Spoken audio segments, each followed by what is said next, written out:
আমরা সবসময় একটা কথা শুনে আসছি না যে চকচক করলে শোনা হয় না। আসসালামু আলাইকুম, আমি ডাক্তার নাজমুল সাকিব, একজন হোমিওপ্যাথি চিকিৎসক। আজকে আমি আপনাদেরকে চুল পড়া বিষয় নিয়ে কিছু গুরুত্বপূর্ণ কথা বলবো।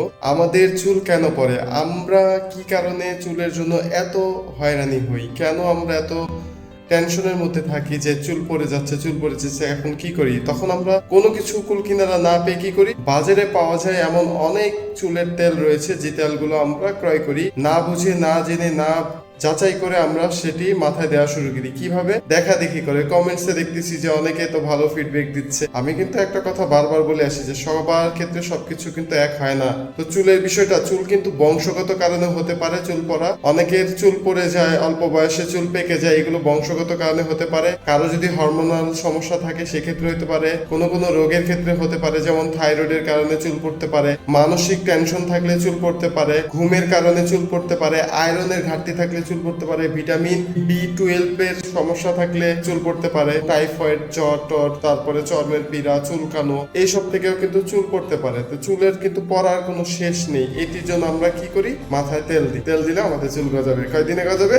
7 দিনে গজাবে। এটা কি মানে যুক্তির মধ্যে পড়ে? আপনারা মানে দিন দিন কি হচ্ছে, এই যুগটা আধুনিক যুগ, ডিজিটাল যুগে যদি এরকম ভ্রান্ত ধারণার মধ্যে থাকেন, আমাদের একটা বিষয় একদম ঠান্ডা মস্তিষ্কে বোঝা উচিত। আমরা সবসময় একটা কথা শুনে আসছি না যে চকচক করলে শোনা হয় না। তো আমাদের চুল এই তাই হচ্ছে। বর্তমান আমরা যে তেলগুলো, এই যে মিনোক্সিডিলের কথাই বলি, মিনোক্সিডিল আমি কাউকে উদ্দেশ্য করে বলবো না, কারণ মিনোক্সিডিলের অনেকগুলো ভেরিয়েন্ট আছে। মিনোক্সিডিল যে 2% 5% যে তেলের মাপ, যেটি মাথায় প্রয়োগ করলে 7 দিনের মধ্যে 1 মাসের মধ্যে চুল গজাবে, এই যে গ্যারান্টি দেওয়া হয়, মিনোক্সিডিল কি কোনো ন্যাচারালগত কোনো তেল, প্রাকৃতিক কোনো তেল?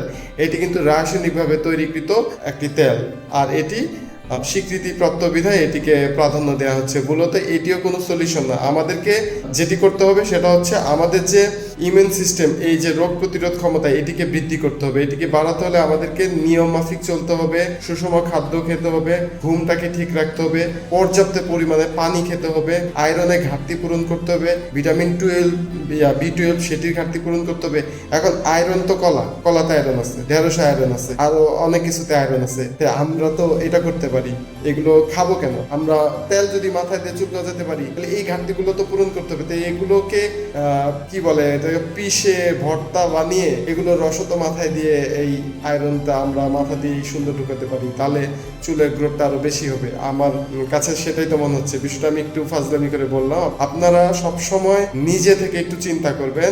যে কোনো সমস্যা হলে অবশ্যই ঠান্ডা মস্তিষ্কে আপনারা এটি নিয়ে আগে ভাববেন, চিন্তা করবেন, গবেষণা করবেন, ডাক্তারের সাথে পরামর্শ করবেন। অবশ্যই ভালো কোনো ডাক্তারের সাথে পরামর্শ করবেন, যাদের কথার মধ্যে আস্থা পাওয়া যায়। এরকম যদি হয় সেক্ষেত্রে আপনারা চিকিৎসা করেন না, সমস্যা তো নেই। কিন্তু আপনারা যে কোনো চিকিৎসা নেওয়ার আগে অবশ্যই আমাদেরকে প্রশ্ন করবেন, আমাদের কাছে সব পুঙ্খানুপুঙ্খ যাচাই করবেন, জেনে নেবেন কি কারণে আপনার এই সমস্যাটা হচ্ছে, কি করলে ভালো হবে। কয়েকজন ডাক্তারের সাথে পরামর্শ করুন, তারপরে সিদ্ধান্ত নিন। তাহলে তো আর এই সমস্যার মধ্যে পড়তে হয় না, তাই না? এই বাজারে শর্টকাট কোনো নিয়মে দয়া করে আপনারা যাবেন না। শর্টকাট কোনো জিনিসই ভালো না শরীরের ক্ষেত্রে, কারণ কোনো রোগই কিন্তু একদিনে আসে না, প্রতিটি রোগই চিরস্থায়ীও না, এটাও মাথায় রাখবেন।